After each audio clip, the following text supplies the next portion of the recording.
మేడారం జాతరలో కోవబన్ను వివాదంపై సొసైటీ నుంచి అన్ని కేటగిరీల పీపుల్ నుంచి వచ్చిన రెస్పాన్స్ నిజంగా హ్యాట్స్ ఆఫ్. నిజంగా హ్యాట్స్ ఆఫ్. ఈ స్థాయిలో రెస్పాన్స్ ఒక కోవబన్ను అమ్మే ఒక పేదవాడికి అండగా కులాలకు అతీతంగా, మతాలకు అతీతంగా, ప్రాంతాలకు అతీతంగా 100కి 100% రియాక్షన్ రావటం అనేది సొసైటీలో ఇంకా మంచితనం, మానవత్వం బతికే ఉన్నాయంటానికి ఇదో ఉదాహరణ.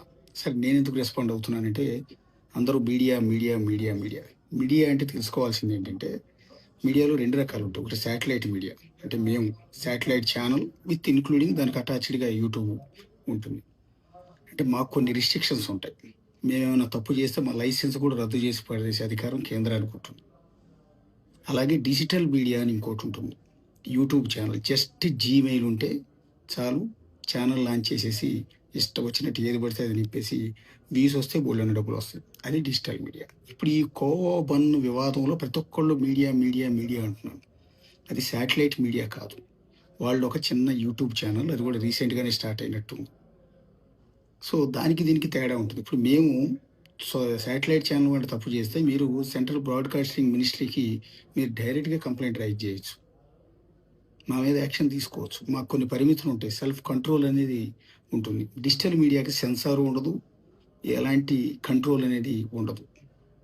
సో, అందువల్లే ఇవాళ సొసైటీలో అవసరం లేనన్ని యూట్యూబ్ ఛానళ్ళు వచ్చేసాయి. కొన్ని మంచి వార్తలు ఇస్తున్నాయి. కొన్నేమో కేవలం వ్యూస్ కోసం చెత్తంతా నింపి జనాల్ని పొల్యూట్ చేస్తున్నాయి. సొసైటీని పొల్యూట్ చేస్తున్నాయి. దాన్ని నేను ఒప్పుకోవాలి. ఈ మీడియాలో ఉన్న వ్యక్తిగా ఈ కోవబన్ వివాదంపై అంతో ఇంతో, అది కూడా డిజిటల్ మీడియా కూడా మాకు లింకప్ అయి ఉన్నదే కాబట్టి నేను క్షమాపణ అడుగుతున్నాను.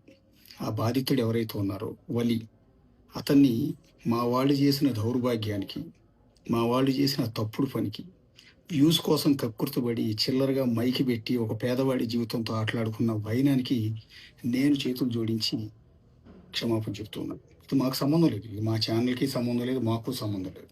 కానీ ప్రతి ఒక్కళ్ళు ఒక మీడియా, మీడియా అంటూ ఉన్నారు కాబట్టి మీడియా తరపున నేను క్షమాపణ చెప్పాలనిపించింది. ఎందుకంటే ఆ పేదవాళ్ళు నన్ను నేను చూసుకున్నాను. ఒకప్పుడు నేను కూడా తిండికి కూడా లేక అల్లాడిన రోజులున్నాయి.